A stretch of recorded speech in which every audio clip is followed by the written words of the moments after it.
this is an iHeart podcast. Guaranteed human. Friday. Kick off the Winter Olympics in style with the opening ceremony from Italy, featuring a special performance by Mariah Carey. Celebrate the greatest athletes from around the globe as they come together to go for gold. Lindsey Vonn, sensational! The opening ceremony of the Winter Olympics. Ilya Malinin. Redefining the sport. Friday at 8 Eastern, 7 Central on NBC and Peacock. Body Bags with Joseph Scott Morgan. I guess I was probably about 4 years old, and I had gone with my mother to this gigantic, in my eyes at least, it was this gigantic shopping mall back in the 60s.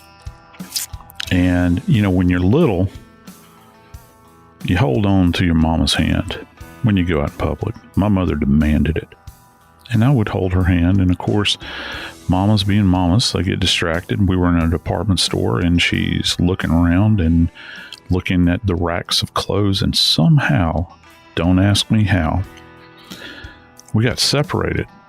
But I came to the realization that I was holding a stranger's hand, and sure enough, I looked up, and there was a lady who had a child on her other side, and she looked down at me and considered me. I looked up at her, and immediately I started crying.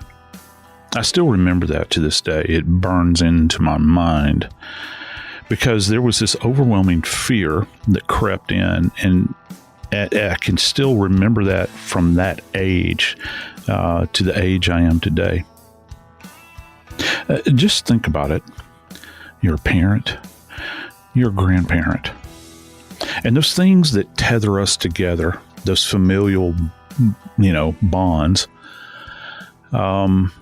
sometimes they're hands, sometimes they're just being able to see. Sometimes, particularly nowadays, there are electronics that tether us together. But just imagine your worst nightmare comes true. You try to call, there's no answer. You go to look, there's nothing seen.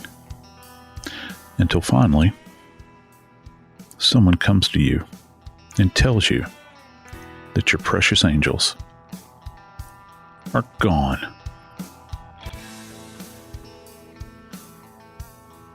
Coming to you from Jacksonville State University, I'm Joseph Scott Morgan, and this is Body Bags.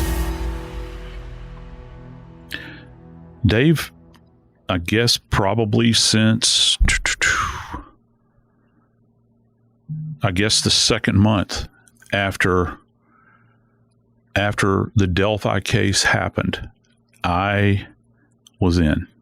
I was all in. As a matter of fact, I was in so much that Kim and I, when we would go to Crime Con, from that time forward, we became acquainted very well with the Patty family, the grandparents of Liberty German, and got to know them quite well. I remember my wife being over with Liberty's grandmother, and both of them weeping together. My wife praying for her at Crime Con. And we just stayed in touch. We stayed in touch with Kelsey, who is the sister that dropped both girls off at the bridge. And we heard her tell her story. We've watched her as she has gone through life. Can you imagine bearing that burden? She's gotten married, gone to college, gotten married, and had a baby since then. It goes to show you how long it took to do this. Yeah, I know. And that's the thing about it. It's like every year, we would see them over a period of time. We're in 2024 right now, and obviously this happened 7 years ago. And so it's like every year you expect, it's like I would walk in, there were a couple of the people that I would always first try to see. And you're hoping against hope that they're going to say something to you that will reveal more information than we had the last time that we had met, which had been one calendar year, prior to that. And it never came to fruition. never seemed like it happened. There would be little snippets that would come out, and there would even be some of the authority figures that were working on the case that would appear at CrimeCon, but it just, nothing seemed to gel. And you could just see there's a weird thing that goes on with the families of victims. You can kind of see this hollowed out, hopeless look in their face that I've seen many times before, but I don't know. There was just something about this that has always haunted me, Dave, about this case, that it was not solved any sooner than it has been. And again, I submit to you, I don't think that it's necessarily been solved. It's just that we're in the midst of a trial right now, and they have someone that is accused of doing this. But it's baggage, that people carry with them forever. And here I am grousing about what my perception was. I'm a stranger. I'm an outsider. I didn't take care of these children when they were little. They're not mine. I'm not linked to them, but we're all kind of linked to them now because we've been following this for so long. When it first happened, talking right around Valentine's Day, 2017, and I remember Nancy covering this story as it became a national story. At the time, her twins were a little younger than the victims here. And if you can imagine that, which it's one of those things when you're a parent and a grandparent, you look at ages of children and think that could be mine. And that's why so many people really did gravitate toward the story of Libby and Abby. Here's what happened. It was February 13, 2017, Delphi, Indiana, where Abby and Libby are best friends. They have been best friends for years. They spend time at one another's houses, and that's what they had done that night. Abby had spent the night before with Libby, and they got up that day. It was a snow day, but not because it snowed. It was a snow day that had been set aside for snow day, and when it wasn't used, the kids got it anyway. Made it a teacher work day, and so they were off school that Monday. And Abby and Libby wanted to go to the Monon High Bridge, the park, the trails. It's called a number of different things, but it was an area that was visited by many people in that area to walk the trails. It was a regular spot for many people, and that's what they were doing. Now, Dave, can I say something right here real quick? This is actually a very specific point that has intrigued me all these years later. Okay. And here's what it is. Do you remember what it was like when we were kids and we had a teacher work day and you were going to have free day at home? You could have free day to do, you thought it was just about anything you wanted to do. I'm not talking about an actual snow day where you were, locked inside and you were hoping to go out sledding or do all the stuff that us down here in the South don't get much of a chance to do. No, I'm talking about a day where you just have the ability to free roam.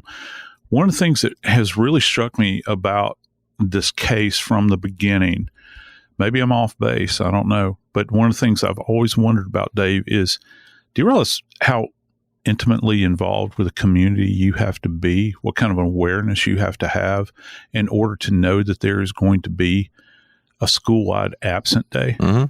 I mean, you have to understand things like the buses. You're not going to put your kid on the bus. There's going to be, and one of the other things is you got to look out for kids because otherwise you're going about your daily life. Now there's going to be kids out there just like summertime. You're saying, why are all the kids out? That sort of thing. And many times it's sent home, the school would send a notice, or I guess nowadays you get an email, telling the parents there's not going to be school meeting. But that implies that you have to be involved in that area just to have that knowledge. And particularly if you go down this path of where you think that one of these two victims, or perhaps both, were targeted, Dave. Well, Libby and Abby were 14 and 13 at the time. And as you mentioned, it's teacher work day, whatever you want to call it. They were out of school that day. And so they were looking for something to do. The weather was nice. I don't know what Indiana weather is like. It's not like us down here. No, it's not. It's cold. Yeah. It's very, very cold, bone-chilling cold, as a matter of fact. And, of course, further you go up north in the state, you get close to those lakes up there, and it's brutal. But on this day, it wasn't that cold. It was actually a moderate day. Some people had described it as like a late spring day, which is rare as hen's teeth up in that area. So you know how it is when it's been like just insufferably cold for so long, and all of a sudden it's like you get a breath of fresh air, and you get to get out and you feel the warm sun on your face, or maybe a cool refreshing breeze instead of those breezes that cut you down to the bone, low humidity perhaps. It's just, you just want to be out in it and experience it. And so the girls wanted to go out and do that. Abby and Libby had gone to Libby's grandmother, Becky Patty, and asked, hey, can we go down to the bridge and the trails? And it was Becky Patty has said she had a home office that she worked in, and she's working in her house. And so she's kind of like, yeah, go ahead, but make sure you wear something, don't go off without wearing something warm. Even though it's warm out now, it's going to get cold. Yeah.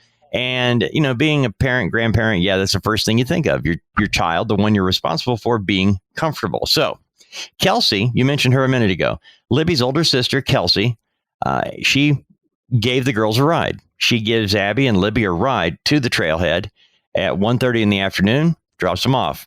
Now, they had made arrangements to be picked up between 3:30 and 4 o'clock by Libby's dad. And they go to the park, and at 3:30, he's calling Libby's phone. Abby didn't have a phone. Libby did.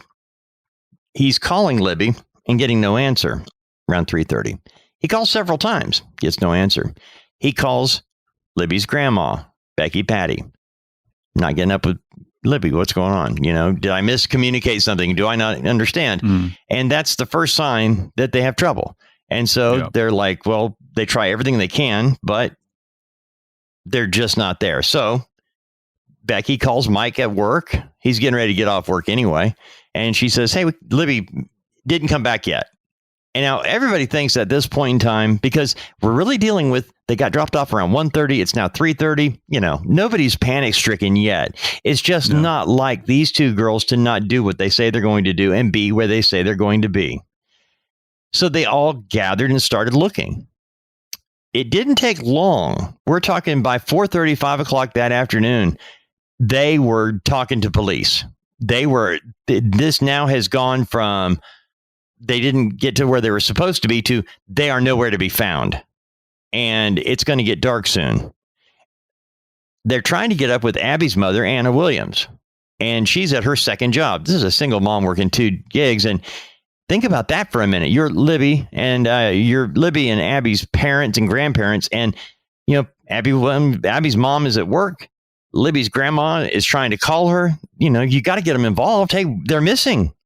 By 5 o'clock, they are no longer just late for being where they're supposed to be picked up. They are missing, Joe. Yeah. And everybody in the park. And I thought about this the other day. I was listening as we've been covering the trial on the Nancy Gray show. I was pulling a lot of our shows over the last several years on this with the Mike and Becky Patty. Actually, they did a show with Nancy Grace at CrimeCon in Nashville. Yeah, they did. Yeah. And had the chance to listen to them sharing their thoughts moment by moment. And it's like any other parent or grandparent responsible for a child. The only difference is we know how it ended. Becky and Mike Patty, Anna Williams, and all their friends, neighbors, sheriff's department, police, everybody hit that park. They walked up and down the creek. They went north, they went south, they went east and west, and did not find the girls. Finally, they had to call off the search because it was dark. It was late at night. And by then, it's bad. Yeah, it is. And how I was mentioning just a few moments ago, this kind of intimate knowledge that you would have of what's going on in this area. By all counts in this case, this bridge and this walking area out there, you don't know that this thing exists. It's like if you and I hopped in our car and we decided to drive up to Delphi, Indiana right now. First off, we'd have to get directions. And Delphi is not like immediately adjacent to some big, metropolitan area. I guess if you want to go to a metropolitan area, maybe Indianapolis, but it's Polk. It's like Delphi is one of those places that you only wind up there because that's your destination. You don't wind up there by accident. I'm not saying that in a disparaging way. I'm saying it actually kind of in a complimentary way, because it's one of those places that if you live there and you love it. You don't want anybody else to know about it. And so that goes to this location up there with this bridge. You think about how isolated it is, all the little nooks and crannies. You've got Deer Creek that runs right below that railroad trestle that's out there. You can see for yards and yards. Remember, as these trees had not greened up yet. We were still in wintertime, Dave.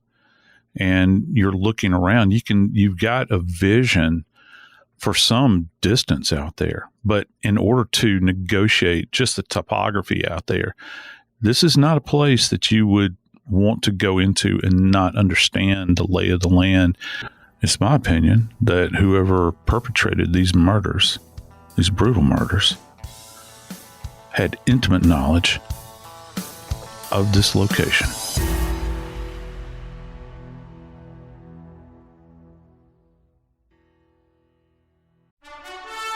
Friday. Kick off the Winter Olympics in style with the opening ceremony from Italy, featuring a special performance by Mariah Carey. Celebrate the greatest athletes from around the globe as they come together to go for gold. Lindsey Vonn, sensational! The opening ceremony of the Winter Olympics. Redefining this sport. Friday at 8 Eastern, 7 Central on NBC and Peacock.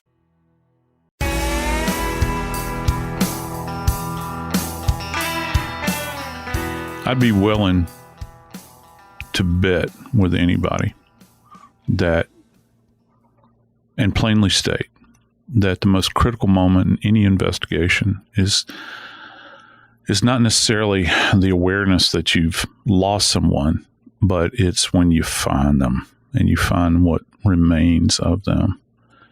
Because it's at that moment that you have a primary crime scene. Primary is different than secondary and certainly different than tertiary because it's contained within that spot most of the data that you're going to need to forensically assess an event, and certainly an event like this, Dave, that is so very complex. If you begin to think about the authorities in Delphi, I don't fault them a lot, and this is why. Because it's really easy to look back and say, well, this is what should have happened. You're talking about they were young, granted, but you're talking about two young girls who have now disappeared. And girls at this age, boys too, can disappear for any number of reasons. Mm-hmm. Kids threaten all the time they're going to run off together. You get two of them together, mm-hmm. and they begin to talk about their lives or talk about troubles and that sort of thing. They're like, "Listen, let's just go. Let's just go. We don't have anything." And of course, they were certainly underclothed. They didn't have anything as far as material possessions would go that they could sustain themselves on.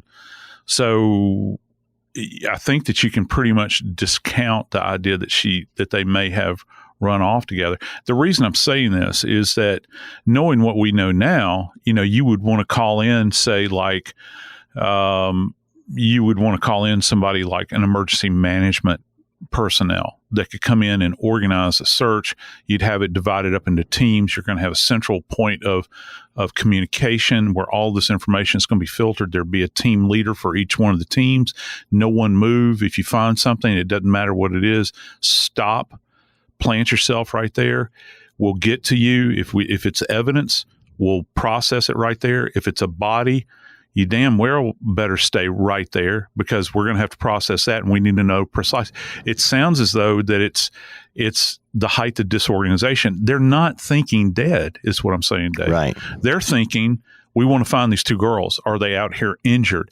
But it's one thing. Okay, it would be one thing if we had one of these children that had slipped on a rock and fallen off of a cliff, and you had the other one trying to rescue this child, the other child. Mm-hmm. Okay, maybe they're injured and they're just trying to rescue them.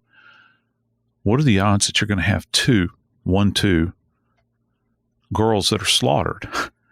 It completely puts it in a different light at that point in time.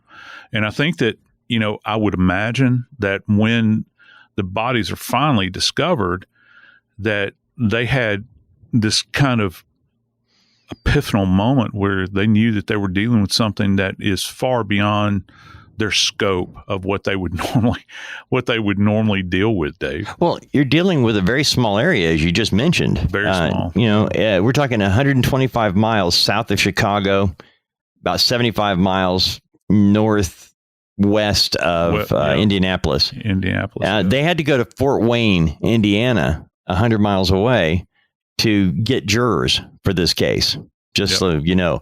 But anyway, let's get back to the day of. The day of, meaning the day they found the bodies. We find 2 girls, and they're slaughtered.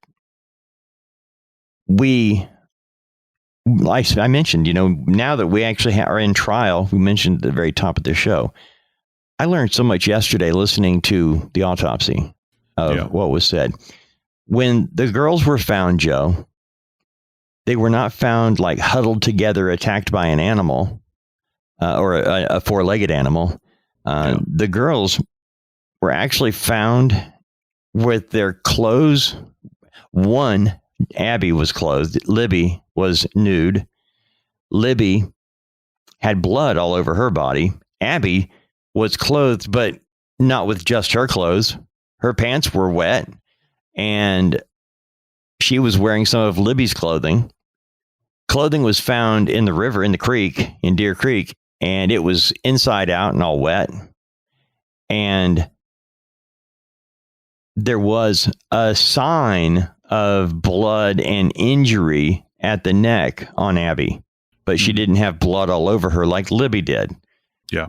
And that's just the outward glance from the sheriff's deputy who actually was there first on the scene, who stopped he didn't do anything. He did what you said. Stop what you're doing and guard this with your life, which is what he did. Which is what he's supposed to do. He's the gatekeeper at that point in time. Nothing else in, nothing else out.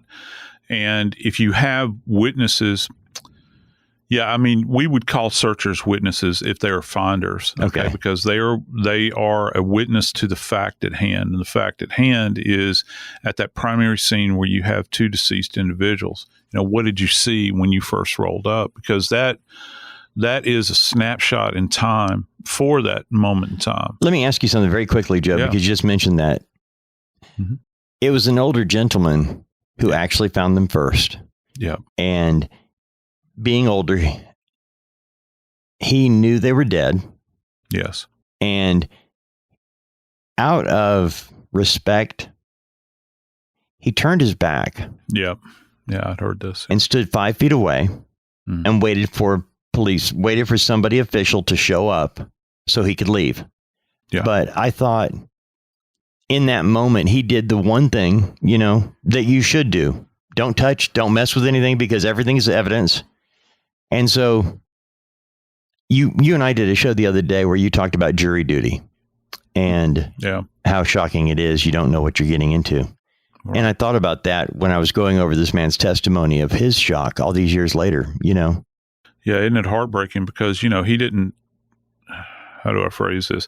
He didn't ask for this. He was going out looking for 2 missing girls. Trying to help find them. Yeah, do the calculus on that. Mm-hmm.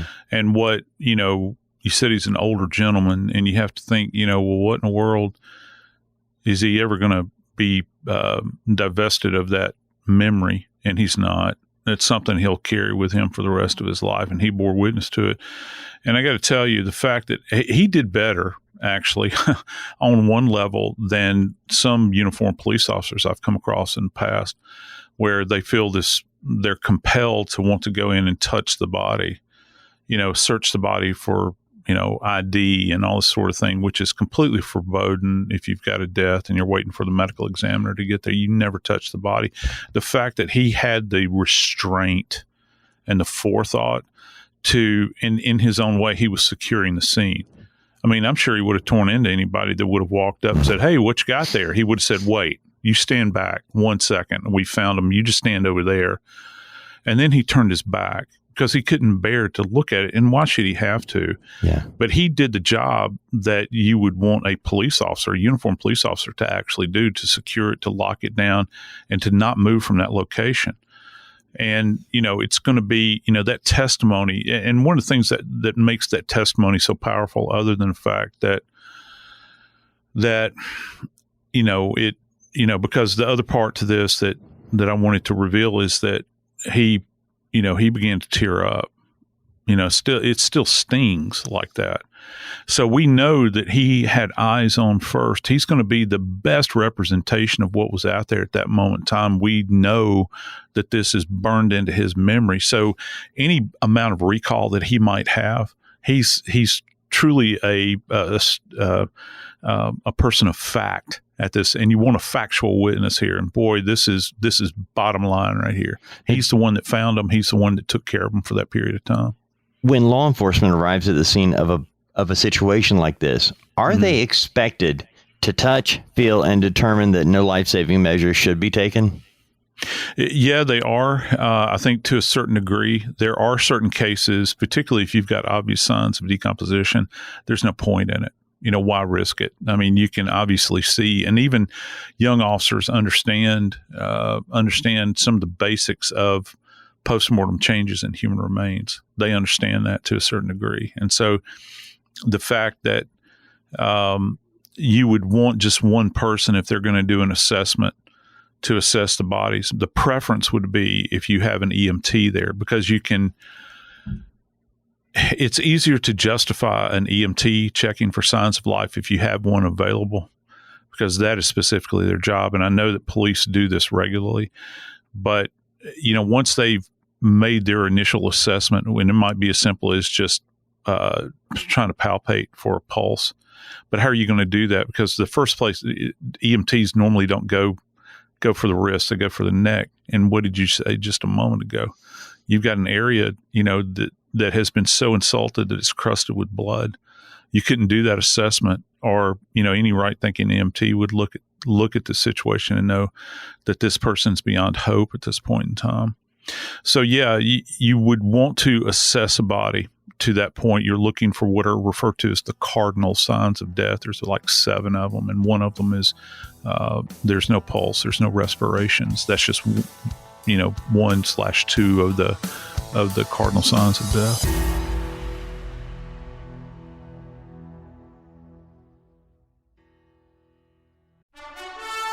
Friday. Kick off the Winter Olympics in style with the opening ceremony from Italy, featuring a special performance by Mariah Carey. Celebrate the greatest athletes from around the globe as they come together to go for gold. Lindsey Vonn, sensational! The opening ceremony of the Winter Olympics. Redefining this sport. Friday at 8 Eastern, 7 Central on NBC and Peacock.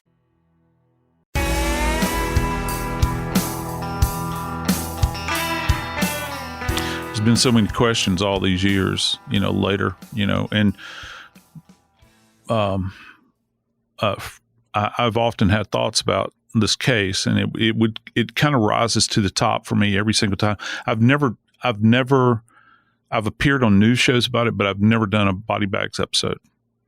And there's a specific reason I haven't. And it's because I've been so tied into this case for so long. I wanted to wait because some of the biggest questions I always had circled or revolved around the forensics. And for so long, we really didn't know anything. They played it so close to the vest, Dave. But just with the trial opening up, just a few days ago now, as we're chatting now, I finally feel like I'm in a place where I would like to talk about it and kind of explore it a little bit.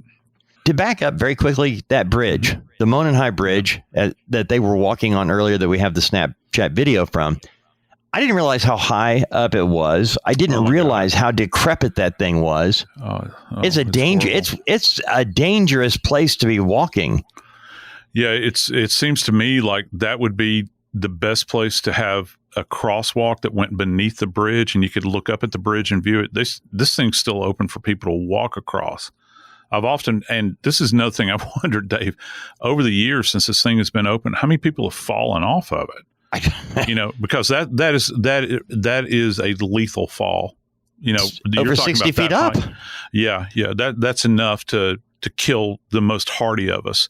And the fact that people could still walk across this thing is amazing to me. Every time I see that frozen image of Abby walking, she's got her hands, her little hands in the pockets, that gray sweatshirt, and she's looking, she's looking down, in that freeze frame that they have of her. And the reason I think she's looking down is she wants to make sure she's putting her feet in the right place, because it's terrifying to me. I would not want to do it. I wouldn't do it if I had a safety harness. Couldn't do it. I would be like that little kid in Stand By Me on all fours crawling. Yeah. I'd lose my comb. You're crawling on the cross ties. Yeah, I would too. Shouting train. Yeah. And I would too. I don't think I could do it, but it goes to the nature of the isolation of this place. It also goes back to you mentioned it earlier about knowing what day it was. The kids were out of school. It was a Monday. Yeah. Kids are out of school. Yeah. And you would actually have to have a specific reason to be on that bridge. In this case, Libby and Abby did. They were going out there being little girls, being, teens, and out there walking around, taking pictures and doing that. Yeah. Where their bodies were found relative to being on top. I think about being on top of the bridge at that age of just, how when you're 13 and 14 and you're looking at everything and you're off school for the day or with your best friend. I mean, my gosh, that just had to have been the greatest day. Oh yeah. Yeah. It's an incredibly great day. And, you're done with all the fetters of home and school and all those things. And it's where your mind can, kind of be freed up. And who would know, who would ever have suspected that, you would have an animal that would show up, and I mean that in the most sincerest terms. Whoever did this was an animal, perpetrating of this crime. But back to this earlier comment that you made, Dave, about the crime scene. When you begin to think about it, how I've heard the crime scene described over and over again now, and it keeps turning up because it was mentioned in trial, is I keep using the term football field. Mm-hmm. And actually, can I tell you, I take some comfort in the fact that they identified it that way. And that's a big area. It is. I want it to be big. I want any kind of crime scene that you're working. This is the rule of thumb for us in forensics. You can always start off at the most distal location you can think of. If you have, again, I'll go back to my wagon wheel analogy, with the bodies being the hub of the wagon wheel and everything else radiating out from them. There's a reason why they give you a badge and authority. You set the parameters of that crime scene and you push it out as far as you can. So the rationale is that once you've set up the tape, you've created a barrier there. You've captured what you believe. Now, there's can always be other items found, okay? But you begin to consider the area that you're in. This is not like being in a structure. You're outdoors, which is a major headache. You can always set those outer parameters, but you can always contract it. You cannot start with a small space and then expand outward, because once you get people fiddling around outside the tape, and even if you don't have people fiddling around, the defense can say that they were there, at least imply it. So once you've established those boundaries, relative to the tape, what you're saying, the authorities are saying, okay, this is my side, that's your side. That goes to the general public and the media. You can be on that side of the tape because out there we're identifying this as not having as much as of importance as within the tape. So the reason you want to start off really, really big is that you're going to be able to, the old adage about cast a wide net, catch a lot of fish. You capture everything you can, and then if you need to contract it, say it's cumbersome, and you know that there's nothing else of value out, say, hey guys, let's bring it in 20 feet now. And so you begin this contracting that takes place at the scene. The worst possible scenario is that you start there and you put up a perimeter that literally only extends out from the body maybe 20 feet in a big area like this, and you haven't assessed everything else around it. That's a nightmare. Because if you get people walking up and you've established that boundary, the defense can say, well, this cigarette butt has nothing to do with my defendant. There were people outside the tape that could have dropped it there, or a spent casing, which plays into not a spent, but an ejected live round, which plays into this. And of course, that was found near the body. But what if you find another one and it's outside the tape? So you want to extend this out as far as you can and then contract. Okay, but how do you establish that? I mean, we've got 2 bodies and we're looking. I mean, do you actually physically stand there and start looking around to see where you can find blood in the grass? Yeah. Really? Yeah, you're gonna do a search. You're gonna get as many eyes on as you can. There needs to be a leader. You're gonna go out in teams of people, looking where you're putting your feet. I doubt that everybody out there had shoe covers on and hair covers and all of that sort of thing. But, you're tromping through the woods and you're trying to establish how far out do we put this outer marker? And then you have accountability for it. Okay, it's at this point in time, and you will see this in a report. It was at this point in time that we established that that the outer boundary of the crime scene was going to extend out 100 feet from the bodies, and we put up tape. Then we set security at this point, this point, this point, and this point. We had a single point of entry. We had somebody keeping a name, an entry log, which you're supposed to. You have one point of egress. That way you can, everything is done through that one entry point. You never go anywhere else to enter. You know how you see in movies and whatnot, people will lift up tape and walk underneath it and do it in random spots. That's not the way you handle it. The way you handle it is one central point of entry, and you walk on the same path every time.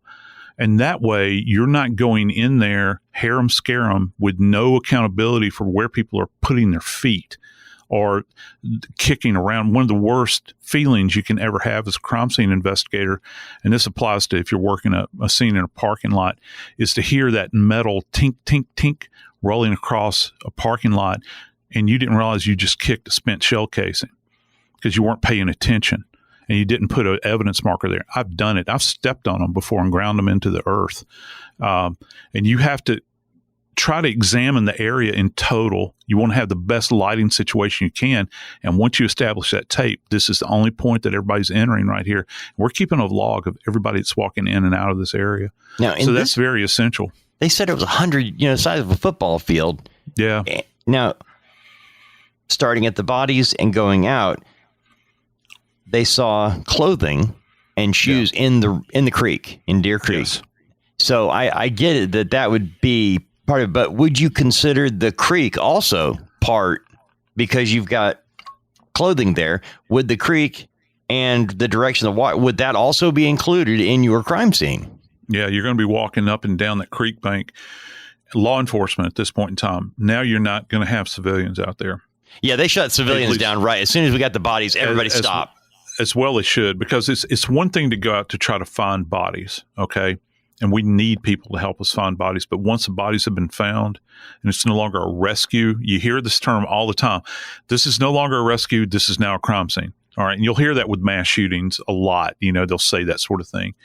So, yeah, in answer to your question, brother, that creek, you have to have people that can put their waders on, okay, and step down in that water and begin to, because, you get a completely different view of a creek if you're in the middle of it and you're looking back toward the banks as opposed to standing on a bank and looking down into the creek. There's all kinds of locations. You've got roots that are growing out from trees that are immediately adjacent to creek banks, and they're kind of descending into the water. You never know what's going to get caught up in here. And so there were items of clothes found in the creek. But in addition to that, you begin to think about in, kind of this, I don't want to say, not necessarily two-dimensional world, but Libby's shirt was found tossed up in a tree, this tie-dye shirt. So you think about security of a crime scene, the parameters of a crime scene go up as well. You have to look everywhere. You're not just going to look at your eye level. You have to look up. You have to look down. You have to get in the creek, walk in the creek, look at anything. Because let's face it, first off, I'm very surprised the bodies weren't placed in the creek. Okay. Because it would seem that that's one of the most, the quickest way to get rid of any kind of physical evidence. Water destroys everything eventually. And there's movement. So you got people searching in one area, you got the bodies that may have flowed downstream, and they're going to be out there, and you're going to have, there would be a lot less to work with. But the one saving grace is this is horrible, but their remains were actually placed and I think posed in this one location in particular. That was a saving grace here. But you've got somebody that's pitching evidence into a moving body of water who Lord only knows how far this thing extends or what else could have been placed in there. Maybe this perpetrator had something with them that they wanted to get that was a personal item of them. They tossed it over in there. You know, one of the things I've always thought about was, for instance, we've been covering the case for a while now with Nancy, and we've had a lot of forensic psychologists that have been on the air with us. And, you know, you don't have to have sex to make it a sexual assault. Okay. And a prime example of that is that you will have people that will murder, that will have a twisted desire for someone, in this case, 2 children. And once they kill them, they're not going to have sex with them necessarily because, you know, we have found out that there's not evidence of sexual assault. At least that's what the forensic pathologist is saying, but that doesn't mean it's not sexually related. And this is what I'm saying about the creek. If that's the case, if this guy had masturbatory fantasies where he's posing the bodies almost like they're in a movie or like in a girly magazine or something like this, as disgusting as this is, and forgive me, but he could stand there and masturbate, catch his semen, maybe in a tissue or maybe even in his hand, walk over to the creek and deposit that tissue, and it's gone. There's no evidence of any kind of DNA deposition relative to seminal fluid. So it's gone, you know, in that moment. And who's to say, you know, that an individual like this wouldn't want to go back out there and do this over and over again? Because, you know, we've got many people on record over the years that have killed people and posed their bodies and then gone back out and had these fantasies. I hate to always go back to this guy, but, you know, this Satan spawn of BTK, he did this regularly. You know, he would fantasize over these poor people that he victimized over the years. I will say this plainly. We're in the middle of the trial right now, but I felt compelled to go ahead and lay this down for Body Bags and for all our friends out there. I wanted us to kind of orient ourselves. And I make you this promise. I make it to you, Dave, and I make it to all of our friends out there. As the case continues to develop, we will be back with another episode of Body Bags. And when the case is concluded, again, we will come back with a final assessment of the case, regardless of the outcome, because this is the thing that has been bothering us all for years. It's the thing that we want all of the answers for. But now we've laid the foundation. I'm Joseph Scott Morgan, and this is Body Bags.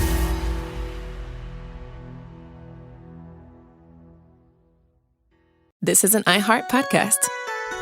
Guaranteed Human.